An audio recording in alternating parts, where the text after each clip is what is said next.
Hi friends, welcome back to my channel. ನಾನು ರಾಣಿ ನಾಗಣ್ಣ. ಬನ್ನಿ, ಇವತ್ತು ನಮ್ಮ ಗಾರ್ಡನಲ್ಲಿ ಏನೆಲ್ಲ ಕೆಲಸಗಳನ್ನು ಮಾಡ್ತೇನೆ ಅಂತ ನೋಡೋಣ. ಹಾಗೆ ಯಾರೆಲ್ಲ ನನ್ನ ಚಾನಲ್ಗೆ ಸಬ್ಸ್ಕ್ರೈಬ್ ಆಗಿಲ್ಲ ಅಂಥವರು ದಯವಿಟ್ಟು ಸಬ್ಸ್ಕ್ರೈಬ್ ಆಗಿ. ಹಾಗೆ ವಿಡಿಯೋಗೆ ಲೈಕ್ ಕೊಡೋದನ್ನ ಮರಿಬೇಡಿ. ಹಾಗೆ ವಿಡಿಯೋ ಇಷ್ಟ ಆದರೆ ಬೇರೆಯವ್ರಿಗೆ ಉಪಯೋಗ ಆಗುತ್ತೆ ಅನಿಸಿದ್ರೆ ಅಂಥವ್ರಿಗೆ ಶೇರ್ ಮಾಡಿ. ಹಾಗೆ ಹೈಪ್ ಬಟನ್ನ ಒತ್ತಿ ಹೈಪ್ ಪಾಯಿಂಟ್ನ ಕೊಡೋದನ್ನು ದಯವಿಟ್ಟು ಮರಿಬೇಡಿ. ಬನ್ನಿ, ಇವತ್ತು ನಮ್ಮ ಗಾರ್ಡನಲ್ಲಿ ನಾರ್ಮಲ್ ರೊಟೀನ್ ಏನೆಲ್ಲ ಕೆಲಸಗಳನ್ನ ಮಾಡ್ತೇನೆ ಅಂತ ನೋಡೋಣ. ನಮಸ್ತೆ. ಯಾರೆಲ್ಲ ನನ್ನ ಚಾನಲ್ನ ನೋಡ್ತೀರಾ ಅಂಥವರು ನನ್ನನ್ನು ಪ್ರೋತ್ಸಾಹಿಸಲು ನಿಮಗೆ ಯೂಟ್ಯೂಬ್ ಕಡೆಯಿಂದ ಇನ್ನೊಂದು ಅವಕಾಶ ಬಂದಿದೆ. ಅದುವೇ ಹೈಪ್ ಬಟನ್ನ ಟಚ್ ಮಾಡುವ ಮೂಲಕ ನನಗೆ ಹೈಪ್ ಪಾಯಿಂಟನ್ನು ನೀವು ಕೊಡ್ಬೋದು. ಇಲ್ಲಿ ಆಲ್ರೆಡಿ ಕೊಟ್ಟಿರೋದ್ರಿಂದ ಇಲ್ಲಿ ಹೈಪ್ ಪಾಯಿಂಟ್ನ ತೋರಿಸ್ತಿಲ್ಲ. ಇಲ್ಲಿ ನೀವು ಕ್ಲಿಕ್ ಮಾಡಿದ್ರೆ ಇಲ್ಲಿಂದ ನನಗೆ ಹೈಪ್ ಪಾಯಿಂಟ್ ಬರುತ್ತೆ. ಹಾಗೆ ನೀವು 2 ಡಾಟ್ ಇದೆಯಲ್ಲ, ಈ 2 ಡಾಟನ್ನು ಕ್ಲಿಕ್ ಮಾಡೋ ಮೂಲಕ ಕೂಡ ನನಗೆ ವಾಪಸ್ ಇಲ್ಲಿ ಬಂದು ಹೈಪ್ ಪಾಯಿಂಟ್ನ ನೀವು ಕೊಡ್ಬೋದು. ದಯವಿಟ್ಟು ಯಾರೆಲ್ಲ ಇನ್ನು ಮುಂದೆ ನನ್ನ ವಿಡಿಯೋವನ್ನು ನೋಡೋ ಅಂಥವರು ಹೈಪ್ ಪಾಯಿಂಟನ್ನು ಕೊಡೋದನ್ನು ಮರಿಬೇಡಿ.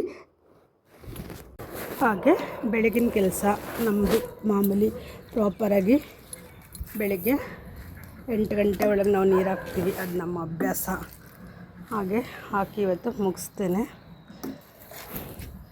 ಅಂದರೆ ನಾವು ಹಿಂದ್ಗಡೆ ಇರೋ ಗಿಡಗಳಿಗೆ ನೀರು ಹಾಕಲಿಲ್ಲ ಅಂದರೂ ಈ ಬಿಸಿಲು ತಾಗುವಂತಹ ಕಡೆ ಇರೋ ಎಲ್ಲ ಗಿಡಗಳಿಗೂ ನಾವು ಬೆಳಿಗ್ಗೆನೇ ನೀರು ಕೊಟ್ಬಿಡ್ತೀವಿ. ಯಾಕೆಂದರೆ ನೀರು ಕೊಡೋದು ಕೂಡ ಒಂದು ಪ್ರಾಪರ್ ಟೈಮಲ್ಲಿ ಇರಬೇಕು. ಇಲ್ಲ ಅಂದರೆ ಗಿಡಗಳಿಗೆ ಎಕ್ಸೆಪ್ಟ್ ಮಾಡ್ಕೊಳ್ಳೋದು ಕಷ್ಟ ಆಗುತ್ತೆ. ಈಗ ನಾವು ಏನೇ ಕೆಲಸ ಮಾಡಿದ್ರೂ ಅದ್ರ ಟೈಮಿಗೆ ಮಾಡಿದ್ರೇ ಗಿಡಗಳು ತಗೊಳ್ಳೋದು. ನಾವು ನಮಗಿಷ್ಟ ಬಂದಾಗೆಲ್ಲ ಕೆಲಸ ಮಾಡಿದ್ರೆ ಗಿಡಗಳು ಎಕ್ಸೆಪ್ಟ್ ಮಾಡ್ಕೊಳ್ಳೋದಿಲ್ಲ. ಹಾಗಾಗಿ ನೀರು ಹಾಕೋದು ಕೂಡ ಒಂದು ಪ್ರಾಪರ್ ಟೈಮ್ನಲ್ಲಿ ಹಾಕಿ ಇಟ್ಕೊಳ್ಳಿ. ಪ್ರಾಪರ್ ಟೈಮ್ ಇಟ್ಕೊಂಡು ಆ ಟೈಮು ಕರೆಕ್ಟಾಗಿ ಗಿಡಗಳಿಗೆ ನಾವು ಫರ್ಟಿಲೈಸರ್ ಹಾಕಬೇಕು, ನೀರು ಕೊಡಬೇಕು. ಆಗ ನಾವು ಒಳ್ಳೆಯ ಹೂಗಳನ್ನು ನೋಡೋದಕ್ಕೆ ಸಾಧ್ಯವಾಗುತ್ತೆ. ಹಾಗೆ ಎಲ್ಲ ಗಿಡಗಳಿಗೂ ನೀರು ಕೊಡುವ ಮೂಲಕ ಇವತ್ತಿನ ಗಿಡಗಳಿಗೆ ನೀರು ಹಾಕುವಂತಹ ಕೆಲಸವನ್ನು ಮುಗಿಸ್ಕೊಂಡೆ. ಬೇಸಿಗೆ ಕಾಲ ಆಗಿರೋದ್ರಿಂದ ಸಕ್ಯುಲೆಂಟ್ಸ್ ಗಿಡಗಳಿಗೂ ನಾವು ನೀರನ್ನು 2 ದಿನಕ್ಕೊಮ್ಮೆ ಆದರೂ ಹಾಕಲೇಬೇಕಾಗತ್ತೆ. 3 ದಿನ ಎಲ್ಲ ತಡೆಯಲ್ಲ. ಯಾಕೆಂದರೆ ಇವುಗಳನ್ನ ನಾವು ಚಿಕ್ಕ ಚಿಕ್ಕ ಪಾಟ್ಗಳಲ್ಲಿ ಈ ಗಿಡಗಳನ್ನು ನಾವು ಹಾಕಿರ್ತೇವೆ. ಹಾಗಾಗಿ ನಾವು ಸಂಜೆ 5 ಗಂಟೆ ಅಷ್ಟೊತ್ತಿಗೆ ಬಂದು ಚೆಕ್ ಮಾಡಿದ್ರೆ ಈ ಗಿಡಗಳಲ್ಲಿ ತುಂಬ ಬಿಸಿ ಇರುತ್ತೆ. ಬೇಕಾದ್ರೆ ನೀವು ಚೆಕ್ ಮಾಡ್ಬೋದು. ಯಾಕೆಂದರೆ ಇವೆಲ್ಲ ಸಣ್ಣ ಸಣ್ಣ ಪಾಟ್ಗಳಲ್ಲಿ ಇದೆ. ಒಂದು 6 ಇಂಚು 8 ಇಂಚು ಪಾಟ್ಗಳಲ್ಲಿ ಇರೋದ್ರಿಂದ ಇದಕ್ಕೂ ಕೂಡ ನಾವು 2 ಡೇಸ್ಗೊಮ್ಮೆ ಆದರೂ ಕೂಡ ನಾವು ಫರ್ಟಿಲೈಸರ್ ಹಾಕೋದು ಒಳ್ಳೆಯದು. ಫರ್ಟಿಲೈಸರ್ ಅಲ್ಲ, ನೀರು ಹಾಕೋದು ಒಳ್ಳೆಯದು.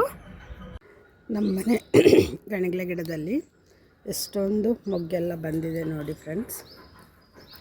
ಇಷ್ಟೆಲ್ಲ ಮೊಗ್ಗೆಲ್ಲ ಬರಬೇಕಂದ್ರೆ ನಾವು ಕರೆಕ್ಟಾಗಿ 15 ದಿನಕ್ಕೊಮ್ಮೆ ಒಳ್ಳೆ ಫರ್ಟಿಲೈಸರ್ಗಳನ್ನು, ಅಂದರೆ ಡಿಫ್ರೆಂಟ್ ಆಗಿರೋ ಫರ್ಟಿಲೈಸರ್ಗಳನ್ನ ಇವಕ್ಕೆ ಕೊಟ್ಟಿರ್ತೀವಿ. ಹಾಗಾದಾಗ ಮಾತ್ರ ನಮಗೆ ಇಷ್ಟು ಒಳ್ಳೆ ಮೊಗ್ಗು ಹೂಗಳನ್ನ ನೋಡೋದಕ್ಕೆ ಸಾಧ್ಯ ಆಗೋದು.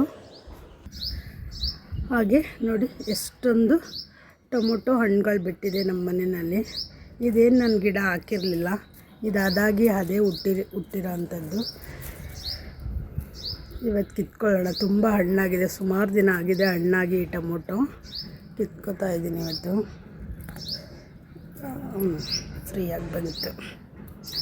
ಒಂದು 4 ಟೊಮೊಟೊ ಹಣ್ಣನ್ನು ಕಿತ್ಕೊಂಡೆ. ಹಾಗೆ ಅಲ್ಲಿರೋಂಥ ಹೂಗಳನ್ನ ಇವತ್ತಿನ ಪೂಜೆಗೋಸ್ಕರ ಕಿತ್ಕೊತಾ ಇದ್ದೀನಿ. ಇನ್ನೂ ಈ ದಾಸವಾಳ ಹೂಗಳು ಇಷ್ಟೊತ್ತಾದರೂ ಕೂಡ ಅರಳೇ ಇರಲ್ಲ. ಇದು ನಾಳೆ ಅರಳುತ್ತೆ ಅನಿಸುತ್ತೆ ನೋಡಿ. ಇನ್ನೂ ಇದು ಅರಳೇ ಇಲ್ಲ. ಅಂದರೆ ನಾವು ಪೂಜೆ ಮಾಡೋವರೆಗೆ ಸರಿ ಹೋಗುತ್ತೆ. ಇದಂತೂ ಕಣ್ಣೇ ಬಿಡಲ್ಲ ಬಿಡಿ. 10 ಗಂಟೆ 11 ಗಂಟೆ ಆಗಬೇಕು ಈ ಹೂವು ಅರಳಬೇಕಾದ್ರೆ. ನಾವು ಫೋಟೋಕ್ಕಿಟ್ಟ ಮೇಲೆ ಆಮೇಲೆ ಅರಳುತ್ತೆ. ಅದು ತುಂಬ ಚೆನ್ನಾಗಿ ಕಾಣುತ್ತೆ. ಆಮೇಲೆ ತುಂಬ ನಾಳೆವರೆಗೂ ಕೂಡ ಈ ಪಿಂಕು ಬಾಳಿಕೆ ಬರುತ್ತೆ. ಅದೊಂದು ಖುಷಿ ಇದನ್ನು ಕಂಡ್ರೆ. ಪೂಜೆಗಳಿಗೆ ನಮ್ಮನೆಯದೇ ಹೂಗಳನ್ನ ಮುಡಿಸಿ ಪೂಜೆ ಮಾಡಿದ್ರಂತೂ ಭಯಂಕರ ತುಂಬ ಖುಷಿ ಅನಿಸುತ್ತೆ ಫ್ರೆಂಡ್ಸ್. ಹಾಗೆ ಇದು ನಮ್ಮ ಮನೆಯಲ್ಲಿ ಹೊಸದಾಗಿ ಹೂ ಬಿಡ್ತಿರುವಂತಹ ಗಣಗ್ಲೆ ಗಿಡ, ಕಟ್ಟಿಂಗಿಂದ ಬಂದಿರೋ ಅಂಥದ್ದು. ನೋಡಿ ನಾವು ಎಷ್ಟು ಕಟ್ಟಿಂಗ್ ಹಾಕಿದ್ದೀನಿ ಅಷ್ಟು ಕಟ್ಟಿಂಗ್ ಕೂಡ ಚೆನ್ನಾಗಿ ಡೆವಲಪ್ ಆಗಿದೆ. ಹಾಗೆ ಇದು ಒಂದು ಗಿಡದಲ್ಲಿ ಹೂ ಬಿಟ್ಟಿದೆ. ಇದು ರೆಡ್ ಕಲರು, ಬಟ್ ಇದು ರೆಡ್ ಕಲರ್ ಆದರೂ ಕೂಡ ಸ್ಪಾಂಜ್ ರೀತಿ ಇದೆ ಹೂವು, ತುಂಬ ಚೆನ್ನಾಗಿದೆ. ಹಾಗೆ ದೊಡ್ಡದಿದೆ ಹೂವು ನೋಡಿ, ಈ ರೀತಿ ದೊಡ್ಡದಿದೆ. ಹಾಗೆ ಇಲ್ಲೂ ಕೂಡ ಒಂದು ರೆಡ್ ಇದೆ, ಬಟ್ ಇದು ಆ ಥರ ದೊಡ್ಡದಿಲ್ಲ, ತುಂಬ ಚಿಕ್ಕದು, ಅದಕ್ಕಿಂತ ಅಳತೆನಲ್ಲಿ ನೋಡ್ಬೋದು. ಬಟ್ ಇದು ದೊಡ್ಡದಿದೆ, ಕಲರು ಕೂಡ ವ್ಯತ್ಯಾಸ ಇದೆ. ಇದೊಂದು ಈ ಸಾರಿ ನಮ್ಮ ಮನೆಯಲ್ಲಿ ಹೊಸದಾಗಿ ಅರಳಿರುವಂತಹ ಗಣಗ್ಲೆ ಹೂವಿನ ಗಿಡ ರೆಡಿಯಾಗಿದೆ, ನಿಮಗೆ ತೋರಿಸೋಣ ಅಂದ್ಕೊಂಡೆ. ಹಾಗೆ ಇನ್ನೂ ಒಂದು ವೈಟ್ ಕೂಡ ಹೊಸದಾಗಿ ನೋಡಿ, ಒಂದೇ ಕಡ್ಡಿ ಇರೋದು, ಇದನ್ನು ಕೂಡ ಗಿಡ ತೋರಿಸ್ತೇನೆ. ಇದು ಕೂಡ ಹಾಗೆ ಕಟ್ಟಿಂಗಿಂದನೇ ಬಂದಿರೋ ಅಂಥದ್ದು ನೋಡ್ಬೋದು. ಒಂದೇ ಕಡ್ಡಿ ಬಂದಿದೆ, ಆದರೆ ಇದು ಕೂಡ ಈಗ ನಮ್ಮ ಮನೆಯಲ್ಲಿ ಹೊಸದಾಗಿ ಹೂ ಬಿಟ್ಟಿದೆ. ಇವೆರಡು ನಮ್ಮ ಮನೆಯಲ್ಲಿ ಈಗ ಹೊಸದಾಗಿ ಹೂ ಬಿಡೋಕ್ಕೆ ಆರಂಭವಾಗಿರುವಂತಹ ಕಟ್ಟಿಂಗಿಂದ ಬೆಳೆದಿರುವಂತಹ ಗಿಡಗಳು ಇವು. ಬೇಸಿಗೆ ಕಾಲ ಶುರುವಾಯಿತು, ಹಾಗೆ ನಾವು ಒಳ್ಳೊಳ್ಳೆ ಫರ್ಟಿಲೈಸರ್ ಕೊಟ್ಟಿದ್ದೀವಿ ಅಂದರೆ ನೋಡಿ ಫ್ರೆಂಡ್ಸ್, ಇಷ್ಟೆಲ್ಲ ಹೂಗಳನ್ನ ನಾವು ನೋಡೋದಕ್ಕೆ ಸಾಧ್ಯ. ನಾನಿವತ್ತು ಈ ಹೂವನ್ನೆಲ್ಲ ಕಿತ್ಕೊಳ್ಳೋದಿಲ್ಲ, ಯಾಕೆಂದರೆ ಆಲ್ರೆಡಿ ನಾನು ನೆನ್ನೆಯಿಂದನೇ ಕಿತ್ತು ಇದನ್ನು ಕಟ್ಟಿ ಇಟ್ಟಿದ್ದೇನೆ. ಹಾಗಾಗಿ ಈ ಹೂವಿನ ಜಾಸ್ತಿ ಕೀಳಲ್ಲ, ಇವತ್ತು ನಿಮಗೆ ತೋರಿಸೋಣ ಅಂಥೇಳಿ ವಿಡಿಯೋ ಮಾಡಿದ್ದೀನಿ ಅಷ್ಟೇ. ನೋಡಿ ಫ್ರೆಂಡ್ಸ್, ನಾನು ಸುಮಾರು ದಾಸವಾಳ ಕಡ್ಡಿಗಳನ್ನು ಒಂದು 12 ದಿನದ ಹಿಂದೆ ಇದರದ್ದು ವಿಡಿಯೋ ಎಲ್ಲ ಹಾಕಿದ್ದೆ.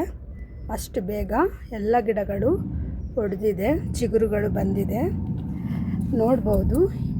ಹೆಚ್ಚು ಕಡ್ಡಿಗಳು ಲಾಸ್ ಆಗಿಲ್ಲ, ನಂದು ವೇಸ್ಟ್ ಆಗಿಲ್ಲ, ಎಲ್ಲ ಕಡ್ಡಿಗಳು ಕೂಡ ಚಿಗುರಿದೆ. ಹಾಗೆ ಇಲ್ಲೂ ಅಷ್ಟೇ ನೀವು ನೋಡ್ಬೋದು, ಸಾಮಾನ್ಯ ಹೆಚ್ಚು ಕಡ್ಡಿಗಳಲ್ಲಿ ಚಿಗುರು ಬರ್ತಾಯಿದೆ. ಹೀಗೆ ಚಿಗುರು ಬರೋದ್ರಿಂದ ನಮಗೆ ಇದರಲ್ಲಿ ಎಲ್ಲ ಗಿಡಗಳು ಹೀಗೆ ಚಿಗುರಿ ಉಳ್ಕೊಳ್ತವೆ ಅಂತ ಹೇಳೋಕ್ಕಾಗಲ್ಲ. ಆದರೆ ಈ ರೀತಿ ಚಿಗುರು ಬಂದಂತಹ ಸಂದರ್ಭದಲ್ಲಿ ನಾವು ಇವಕ್ಕೆ ಫರ್ಟಿಲೈಸರ್ನ ಕೊಡ್ಬೋದು, ಲಿಕ್ವಿಡ್ ಫರ್ಟಿಲೈಸರ್ಗಳನ್ನ ನಾವು ಕೊಡ್ಬೋದು. ಯಾಕೆ ಅಂದರೆ ನಾವು ಗಿಡಗಳನ್ನು ಇವನ್ನ ನೆಡುವಾಗ, ಕಡ್ಡಿಗಳನ್ನು ನೆಡುವಾಗ ನಾವು ಹೆಚ್ಚು ಇವಕ್ಕೆ ಫರ್ಟಿಲೈಸರ್ನ ಕೊಟ್ಟಿಲ್ಲ. ಹಾಗಾಗಿ ಅಟ್ಲೀಸ್ಟ್ 1 ತಿಂಗಳಷ್ಟು ಇವಕ್ಕೆ ವಯಸ್ಸಾದಂತಹ ಸಂದರ್ಭದಲ್ಲಿ ನಾವು ಇದನ್ನು ಬೆಳವಣಿಗೆಯನ್ನು ದೃಷ್ಟಿಯಲ್ಲಿ ಇಟ್ಕೊಂಡು ಈ ಗಿಡಗಳಿಗೆ ನಾವು ಫರ್ಟಿಲೈಸರ್ನ, ಲಿಕ್ವಿಡ್ ಫರ್ಟಿಲೈಸರ್ನ ಕೊಡಬಹುದು. ಈ ದಾಸವಾಳ ಗಿಡವನ್ನು ನೀವು ನೋಡ್ಬೋದು. ಈ ಗಿಡವನ್ನು ನಾನು ಸುಮಾರು 4 ತಿಂಗಳ ಹಿಂದೆ ಕಟ್ಟಿಂಗ್ ಹಾಕಿರೋ ಅಂಥದ್ದು. ಅಷ್ಟು ಬೇಗ ಈ ಗಿಡ ಬೆಳೆದು ನನಗೆ ಈಗ ಆಲ್ರೆಡಿ 1 ರೌಂಡ್ ಹೂ ಕೂಡ ಕೊಟ್ಟಾಗಿದೆ. ಹಾಗಾಗಿ ನಾವು ಕಟ್ಟಿಂಗ್ಗಳಿಗೆ ಗೊಬ್ಬರಗಳನ್ನು 1 ತಿಂಗಳು ಆದ ನಂತರ ಲಿಕ್ವಿಡ್ ಫರ್ಟಿಲೈಸರ್ನ ಅದರ ವಯೋಮಿತಿಗೆ ತಕ್ಕಂತೆ ನಾವು ನೀರನ್ನ ಮಿಕ್ಸ್ ಮಾಡಿ ಫರ್ಟಿಲೈಸರ್ನ ಕೊಡ್ಬೋದು. ಯಾರೋ ಕೇಳಿದ್ರಿ ಕಾಮೆಂಟಲ್ಲಿ ಫರ್ಟಿಲೈಸರ್ನ ಕೊಡ್ಬೋದಾ ಕಟ್ಟಿಂಗ್ಸ್ಗಳಿಗೆ ಅಂತ. ಯಾವಾಗಲೂ ಕಟ್ಟಿಂಗ್ಗಳು ಚಿಗುರಲು ಆರಂಭ ಮಾಡಿದ ನಂತರ ನಾವು ಫರ್ಟಿಲೈಸರ್ನ ಗಿಡಗಳಿಗೆ ನಾವು ಆರಾಮಾಗಿ ಕೊಡ್ಬೋದು. ಮರ್ಗ ಗಿಡ ನೋಡಿ ಫ್ರೆಂಡ್ಸ್, ಎಷ್ಟು ದೊಡ್ಡದಾಗಿ ಬಂದಿದೆ. ಈ ರೀತಿ ಚೂಟಿ ತೊಗೊಂಡ್ಬಿಟ್ರೆ ಸಾಕು, ಈ ಗಿಡ ತುಂಬ ಚೆನ್ನಾಗಿ ಸೆಟ್ ಆಗುತ್ತೆ. ಸ್ವಲ್ಪ ಬಿಸಿಲಲ್ಲಿಟ್ಟು ಈ ಗಿಡವನ್ನು ಬೆಳೆಸಿ ಅಷ್ಟೇ, ಈ ಗಿಡವನ್ನು ಬೆಳೆಸೋ ಅಂಥವ್ರು. ನಾನು ಮೊದಲೆಲ್ಲ ಇದನ್ನು ಬಾಲ್ಕನಿನಲ್ಲಿ ಇಟ್ಕೊಂಡಿದ್ದೆ, ಇಷ್ಟೊಂದೆಲ್ಲ ಚೆನ್ನಾಗಿ ಆಗಿರಲಿಲ್ಲ. ಇದನ್ನು ಆಮೇಲೆ ನಮ್ಮ ಫ್ರೆಂಡು ಬಿಸಿಲಲ್ಲಿ ಇಡಿ ಅಂದರು, ಆವಾಗ ಬಿಸಿಲಲ್ಲಿ ಇಟ್ಟ ಮೇಲೆ ಇಷ್ಟು ಚೆನ್ನಾಗಿ ಗ್ರೋತ್ ಆಗಿದೆ. ಖುಷಿ ಆಗುತ್ತೆ ಇದನ್ನು ನೋಡ್ತಾ ಇದ್ದರೆ. ಹಾಗೆ ನಾನು ನಿಮಗೆ ಡೈರಿಯ ಗಿಡ ಒಂದು ಬೀಜ ಹಾಕೋದನ್ನು ತೋರಿಸಿದ್ದೆ. ಆ ಡೈರಿಯ ಗಿಡ ಈಗ ಬೆಳೆದು ಇಷ್ಟು ದೊಡ್ಡದಾಗಿ ಹೂ ಬಿಡೋದಕ್ಕೆ ಆರಂಭಗೊಂಡಿದೆ. ನೋಡಿ, ಮೊಗ್ಗೆಲ್ಲ ಬಂದಿದೆ, 2 ಮೊಗ್ಗು 3 ಮೊಗ್ಗು ಕೂಡ ಬಂದಿದೆ. ಇದು ಕೂಡ ನಮ್ಮ ಮನೆಯಲ್ಲಿ ಹೊಸದಾಗಿ ಹೂ ಬಿಡೋದಕ್ಕೆ ಶುರುವಾಗಿದೆ ಡೈರಿಯ ಗಿಡ. ಹೂ ಬಂದಮೇಲೆ ನೋಡೋಣ ಯಾವ ಕಲರ್ ಹೂ ಬಂದಿದೆ ಅಂತ. ಸೀಡ್ಲಿಂಗ್ಸ್ ಟ್ರೈನಲ್ಲಿ ನಾನು ತೋರಿಸಿದ್ದೆ ಸಕ್ಯುಲೆಂಟ್ ಲೀಫ್ಗಳನ್ನ ಹಾಕುವಂಥದ್ದು ನೋಡ್ಬೋದು. ಎಲ್ಲ ಕಡೆನೂ ನನಗೆ ಗಿಡ ಆಗಿದೆ. 90% ಅಷ್ಟೇ ನೋಡಿ ಗಿಡ ಆಗಿದೆ. ಈಗ ಬೇಸಿಗೆ ಕಾಲ ಅಲ್ವಾ, ಹಾಗಾಗಿ ಇಷ್ಟೊಂದು ಪರ್ಸೆಂಟ್ ಗಿಡ ಆಗಿದೆ. ಇದು ಸ್ವಲ್ಪ ಹಳೆಯದು. ನಾನು ಆ ಬೇರೆ ಬೇರೆ ಟ್ರೈನಲ್ಲಿ ಇದ್ದಂತಹ ಚಿಕ್ಕ ಚಿಕ್ಕ ಗಿಡಗಳನ್ನ ಇದಕ್ಕೆ ತೆಗೆದಾಕಿದ್ನಲ್ಲ, ಅದು ಇದು. ಈ ಬೇಸಿಗೆ ಕಾಲ ಆಗಿರೋದ್ರಿಂದ ಈ ಗಿಡಗಳಿಗೆ ನಾವು ಡೈಲಿ ನೀರು ಹಾಕಬೇಕಾಗುತ್ತೆ. ಯಾಕೆಂದರೆ ಇಲ್ಲಿ ನಾವು ಹೆಚ್ಚು ಮಣ್ಣನ್ನು ಹಾಕಿರೋದಿಲ್ಲ, ಸ್ವಲ್ಪ ಸ್ವಲ್ಪ ಮಣ್ಣಿನಲ್ಲಿ ಇರುತ್ತೆ. ಹಾಗಾಗಿ ನಾವು ಇವಕ್ಕೆಲ್ಲ ಡೈಲಿ ನೀರು ಹಾಕಬೇಕು. ಇವಕ್ಕೂ ಕೂಡ ನೆಗ್ಲೆಕ್ಟ್ ಮಾಡೋ ಹಾಗಿಲ್ಲ. ಕಾಲಕ್ಕೆ ತಕ್ಕಂತೆ ನಾವು ಕೂಡ ನಮ್ಮ ದಿನಚರಿಯಲ್ಲಿ ಇವುಗಳನ್ನ ನೋಡಿಕೊಳ್ಳುವಂಥ ರೀತಿಯಲ್ಲಿ ನಾವು ಚೇಂಜಸ್ಸನ್ನು ನಾವು ಮಾಡ್ಕೊಳ್ಬೇಕಾಗತ್ತೆ.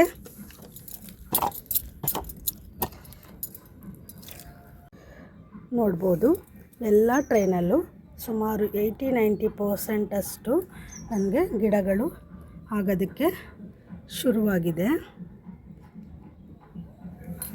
ಅದಕ್ಕೆ ನಾನು ಹೇಳೋದು, ಯಾವಾಗಲೂ ಸೀಡ್ಲಿಂಗ್ ಟ್ರೈನಲ್ಲಿ ನೀವು ಗಿಡ ಬೆಳೆಸೋದಕ್ಕೆ ನೋಡಿ ಅಂತೇಳಿ. ಆಗ ನಾವು ಒಳ್ಳೆ ಗಿಡಗಳನ್ನು, ಸಕ್ಯುಲೆಂಟ್ಸ್ ಗಿಡಗಳನ್ನು ಬೆಳಿಬೋದು. ಆಲ್ರೆಡಿ ಎಲ್ಲದಕ್ಕೂ ನೀರು ಹಾಕಿ ಆಯಿತು. ಹಾಗೆ ಇವೆಲ್ಲ ನಾನು ಸೀಡ್ಲಿಂಗ್ಸ್ ಟ್ರೈಯಿಂದ ಶಿಫ್ಟ್ ಮಾಡಿದಂತಹ ಗಿಡಗಳು. ನೋಡಿ, ಚೆನ್ನಾಗಿ ಬೆಳವಣಿಗೆಯನ್ನು ಹೊಂದಿದೆ ಈ ಗಿಡಗಳು. ಇವಕ್ಕೆಲ್ಲ ಡೈಲಿ ನೀರು ಹಾಕಬೇಕು. ಈಗ ಶೆಕೆ ಆಗಿರೋದ್ರಿಂದ ನೆಗ್ಲೆಕ್ಟ್ ಮಾಡಬೇಡಿ. ಸಕ್ಯುಲೆಂಟ್ಸ್ ಅಂದರೆ ನೀರು ಹಾಕೋಂಗಿಲ್ಲ ಅಂತ ಅಂತಾರೆ, ಬಟ್ ನಮ್ಮ ಮನೇಲಿರೋ ಗಿಡಗಳಿಗೆ ನೀರು ಹಾಕಿದ್ರೇ ಮಾತ್ರ ಚೆನ್ನಾಗಿರೋದು. ಇಲ್ಲಾಂದರೆ ಲೀಫ್ಗಳೆಲ್ಲ ಈ ಥರ ಜಾಸ್ತಿ ಉದುರೋದಕ್ಕೆ ಶುರುವಾಗ್ಬಿಡ್ತವೆ. ಆಮೇಲೆ ಈ ಗಿಡಗಳ ತುಂಬ ಸಾಫ್ಟ್ ಅನ್ಸೋದಕ್ಕೆ ಶುರು ಆಗಿಬಿಡುತ್ತೆ. ಹಾಗಾಗಿ ಈ ರೀತಿ ವೆರೈಟೀಸ್ ಗಿಡಗಳನ್ನು ನೋಡ್ಕೊಳ್ಳಿ, ಆಗ ನಿಮಗೆ ಗೊತ್ತಾಗುತ್ತೆ. ಹಾಗಾಗಿ ಈ ಗಿಡಗಳಿಗೆ ನಾನು ಇವಾಗ ಬೇಸಿಗೆ ಆಗಿರೋದ್ರಿಂದ ಡೈಲಿ ನೀರು ಕೊಡ್ತಾ ಇದ್ದೀನಿ. ಹಾಗೆ ನಮ್ಮ ಮನೆಯಲ್ಲಿ ಬನಾನಾ ಸಿಪ್ಪೆ, ತರಕಾರಿ ಸಿಪ್ಪೆ, ಕೆಲವೊಂದು ಹೂಗಳು ಎಲ್ಲವೂ ತುಂಬ ಇತ್ತು. ಇದನ್ನೆಲ್ಲ ನಾನು ನೆನೆಸಿ ಈಗ ಲಿಕ್ವಿಡ್ ಫರ್ಟಿಲೈಸರ್ ನನಗೆ ತಯಾರಾಗಿದೆ. ಅದಕ್ಕೆ ಬಿಳಿ ನೀರನ್ನು ಕೂಡ ಆ್ಯಡ್ ಮಾಡಿ ತಯಾರು ಮಾಡಿ ಇಟ್ಕೊಂಡಿದ್ದೀನಿ. ಇದನ್ನು ಇವಾಗ ನಮ್ಮ ಮನೆಯ ಕೆಳಗಡೆ ಗಿಡಗಳಿದೆ, ಕಾಕ್ಟ ಗಿಡ, ನಿಚ್ಚಮಲ್ಲಿಗೆ ಗಿಡ ಅವೆಲ್ಲ ಇದೆ.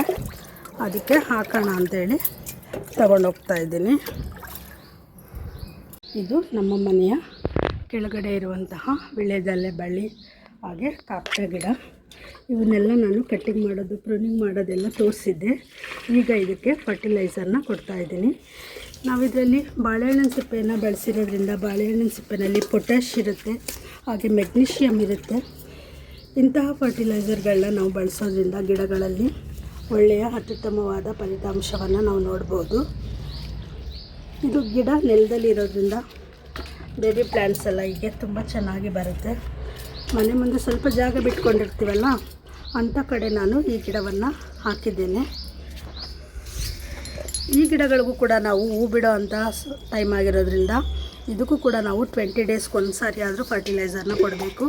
ಎಲ್ಲ ಗಿಡಗಳಿಗೂ ಕೊಡೋವಂತೆ ಹೂ ಬಿಡೋ ಗಿಡಗಳಿಗಂತೂ ಫರ್ಟಿಲೈಸರ್ನ ಆವಾಗವಾಗ ನಾವು ಫೀಡ್ ಮಾಡ್ತಾನೆ ಇರಬೇಕು.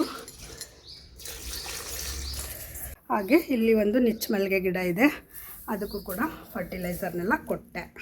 ಈ ರೀತಿ ಫರ್ಟಿಲೈಸರ್ಗಳನ್ನ ಕೊಡೋದ್ರಿಂದ ಗಿಡಗಳಲ್ಲಿ ನಾವು ಹೆಚ್ಚು ಹೂಗಳನ್ನ ನೋಡ್ಬೋದು. ನಿಚ್ಚಮಲ್ಲಿಗೆ ಗಿಡದಲ್ಲಂತೂ ಸಾಕಷ್ಟು ಹೂ ಬರುತ್ತೆ ಈ ರೀತಿ ಫರ್ಟಿಲೈಸರ್ಗಳನ್ನ ಕೊಡೋದ್ರಿಂದ. ನಮ್ಮ ಮನೇಲಂತೂ ಇದು ತುಂಬ ಹೂ ಬಿಡುತ್ತಪ್ಪ. ಹಾಗೆ ಫ್ರೆಂಡ್ಸ್, ಈ ಆ್ಯಂಥೋರಿಯಂ ಗಿಡಗಳು ಕೂಡ ಒಂದು ರೀತಿಯ ಹೆವಿ ಫೀಡಿಂಗ್ ಪ್ಲ್ಯಾಂಟ್ಸ್ ಆಗಿರುತ್ತೆ. ನಾವು ಅಂದ್ಕೋತೀವಿ ಆ್ಯಂಥೋರಿಯಂ ಗಿಡಗಳಿಗೆ ತುಂಬ ಫರ್ಟಿಲೈಸರ್ನ ಹಾಕುವಂಥ ಅಗತ್ಯ ಇಲ್ಲ ಅಂಥೇಳಿ, ಆದರೆ ಇಲ್ಲ.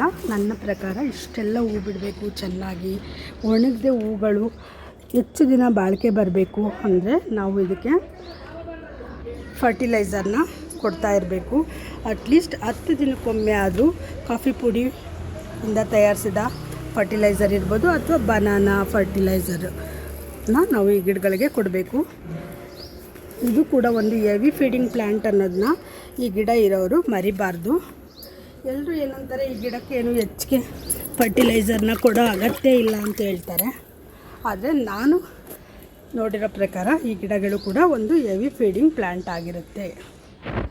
ಹಾಗಾಗಿ 15 ದಿನಕ್ಕೊಮ್ಮೆ ಅಥವಾ 10 ದಿನಕ್ಕೊಮ್ಮೆ ಈ ರೀತಿ ಫರ್ಟಿಲೈಸರ್ನ ಕೊಡೋದ್ರಿಂದ ಇಷ್ಟು ಒಳ್ಳೆ ಹೂಗಳನ್ನ ನೀವು ಕೂಡ ನೋಡಬಹುದು. ಹಾಗೆ ನೀರು ಹಾಕಿ ಮುಗಿದ ನಂತರ ಕನಕಾಂಬರ ಗಿಡಗಳಲ್ಲಿ ಈ ರೀತಿ ಹೂ ಬಿಟ್ಟು ಮುಗ್ದಿರುವಂತಹ ಈ ಹೂವಿನ ಗೊಂಚಲುಗಳನ್ನು ಕೀಳಬೇಕು. ಆಗಲೇ ಪಕ್ಕದಲ್ಲಿ ನಮಗೆ ಹೊಸ ಚಿಗುರುಗಳು ಚೆನ್ನಾಗಿ ಬಂದು ನಮಗೆ ಹೂ ಬಿಡೋದಕ್ಕೆ ಅನುಕೂಲ ಆಗುತ್ತೆ. ಯಾವಾಗಲೂ ನಾವು ಕನಕಾಂಬರ ಗಿಡಗಳಲ್ಲಿ ಇದನ್ನು ಫಾಲೋ ಮಾಡಿದ್ರೆ ನಾವು ಹೆಚ್ಚು ಹೂಗಳನ್ನ ಪಡ್ಕೊಳ್ಳೋದಕ್ಕೆ ಅನುಕೂಲ ಆಗುತ್ತೆ. ಹಾಗಾಗಿ ನಾವು ಆವಾಗಲೇ ಚೆಕ್ ಮಾಡಿ ಕ್ಲೀನ್ ಮಾಡಿಬಿಡ್ಬೇಕು ಇವನ್ನೆಲ್ಲ.